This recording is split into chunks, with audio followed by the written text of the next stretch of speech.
everyone, and welcome to this special broadcast from the Africa Energy Forum. My name is Mwelwa Chibesakunda, founder of Financial Insight, and with me is a special guest from the Illute Solar project. His name is Sipho Phiri. Mr. Sipho Phiri, how are you? I'm very well. Mr. Phiri, you're the chairman of Western Solar Power company, and you're here at this year's AEF event. How have you found this event so far? There is a lot to be gained from meeting people. Teams and Zoom doesn't always make it. Absolutely. And forming those relationships, catching up with people, and such a big concentration of people in the power game, it's important to attend. Absolutely. I mean, this is one of the premium power events of the year, and essentially getting into now the Illute project. Tell us a bit about this particular project. We understand that it's based in Sesheke, and Financial Insight also understands that the project is almost a financial close. And tell us a bit about when you hope to commence construction. Yeah, I mean, Western Solar Power, we've been developing this with a Zambian company. We're proud to be Zambian-led. We have partners, of course, and you need partners, We can't just do it all ourselves. I know there's a lot of nonsense going on about how evil foreigners are, and that's nonsense. We can all work together and make things forward. So Western Solar Power with a company called Buffalo Energy, right. UK-based company, they came out to be based in Zambia. We have what we call helicopter developers. People based all over the world but don't actually live in the country. That was the difference, which is why we teamed with Buffalo to move this project forward. We have community participation agreements. The community is very much involved in the project.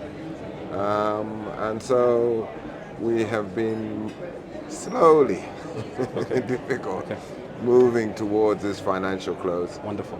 But we have now got to that point where financial close is close.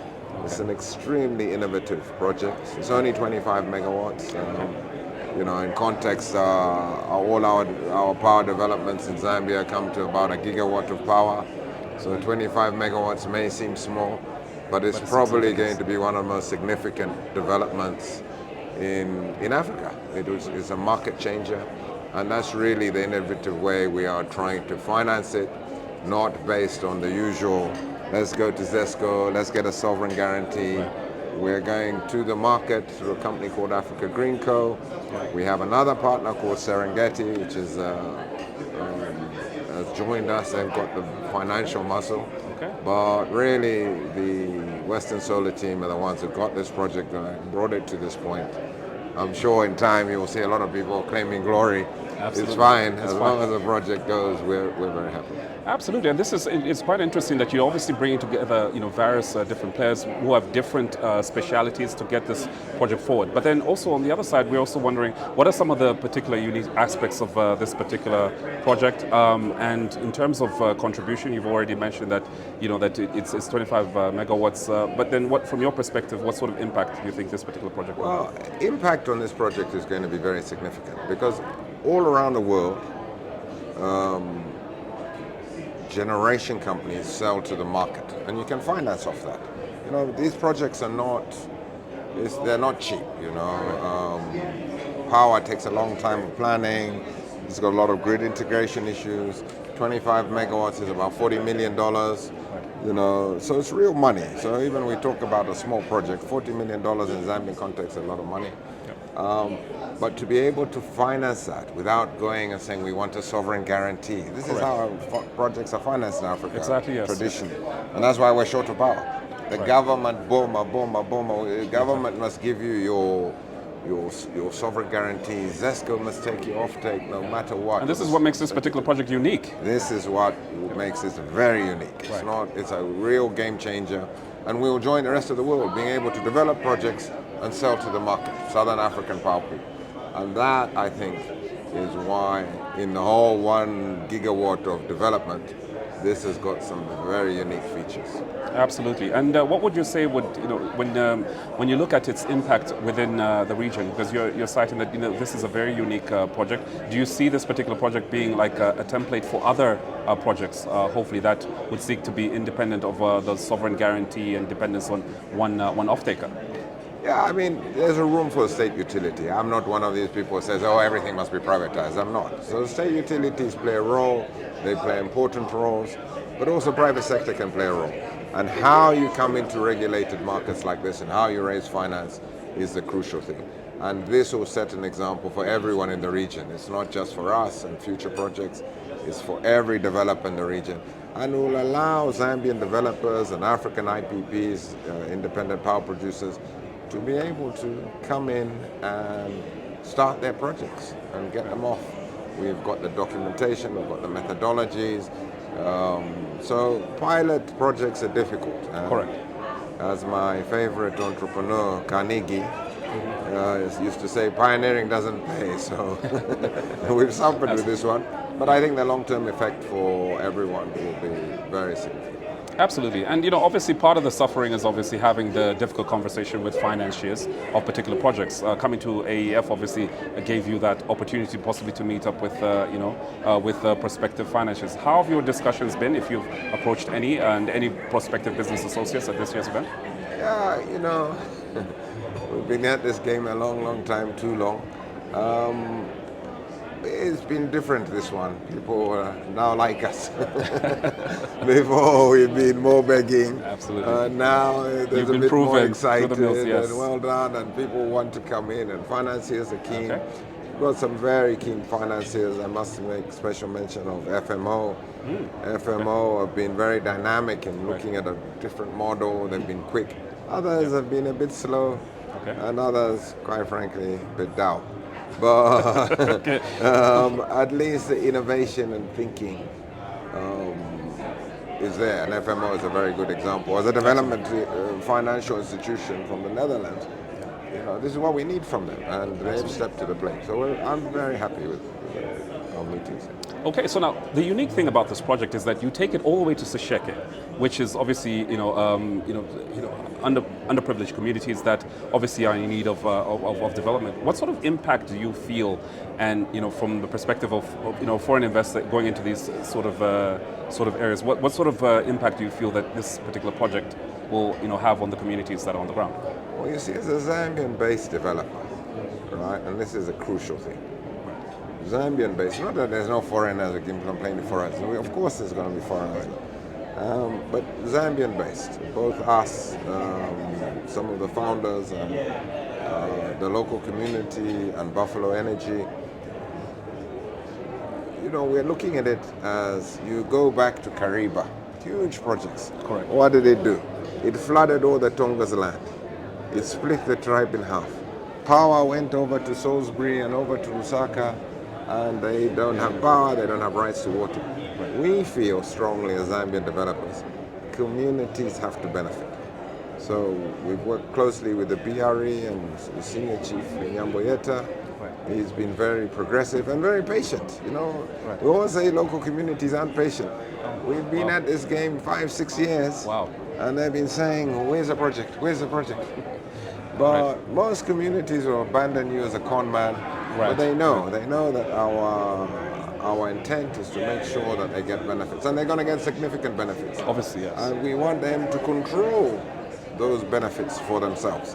Of course, with financiers, we have to have international standards and accounting, and not Senior Chief Nyambanyeta would never do something like that, but maybe in other projects you will find from our cousins in the north, Ferrari is being driven around. It's not going to be like that. It's going to be directed at benefiting the communities where this thing is. And it's good business practice. It's not corporate social responsibility. Right. It's just a business practice. And I think the communities are an important part of our project, and we want them to be. Absolutely, and that's quite encouraging, because obviously you're going to help those communities create value in and around the project itself. But then let me turn your attention on the regulatory side. Would you say, obviously there's been a lot of changes in the Zambian electricity regulatory regime.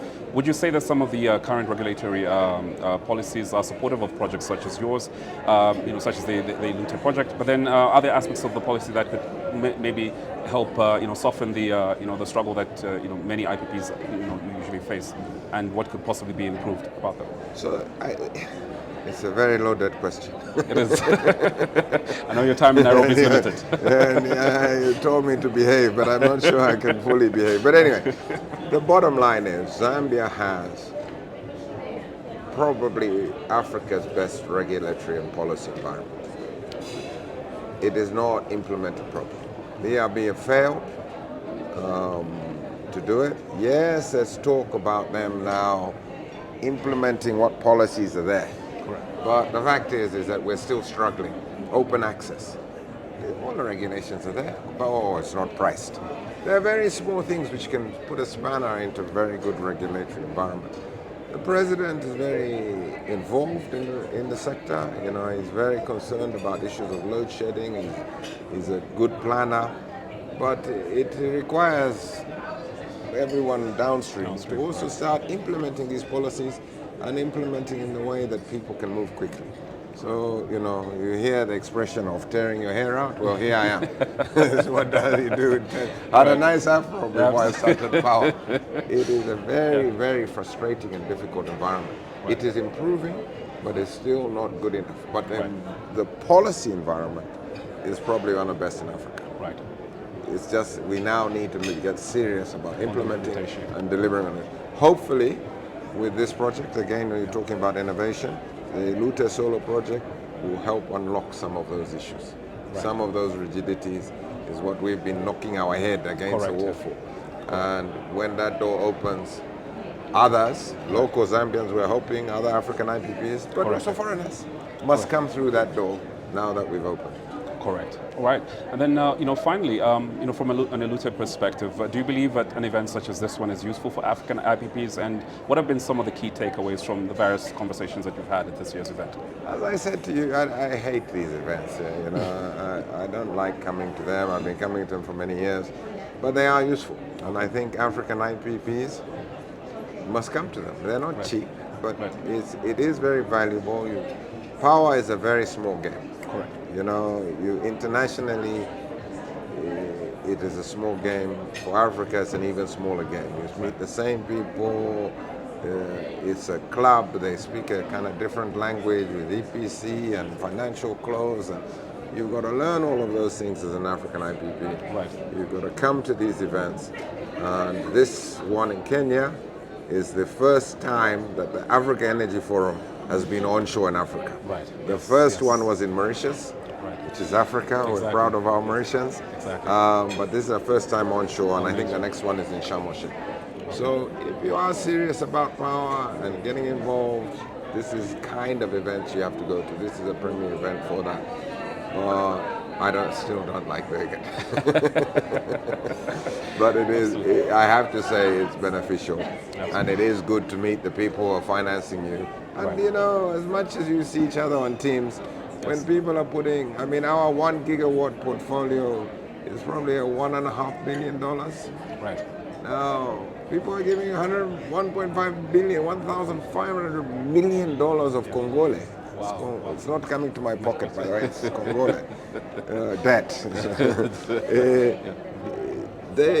To see them and sit with them and let them see who you are. Correct. It makes a difference. It makes a difference. So that's why they managed to drag me.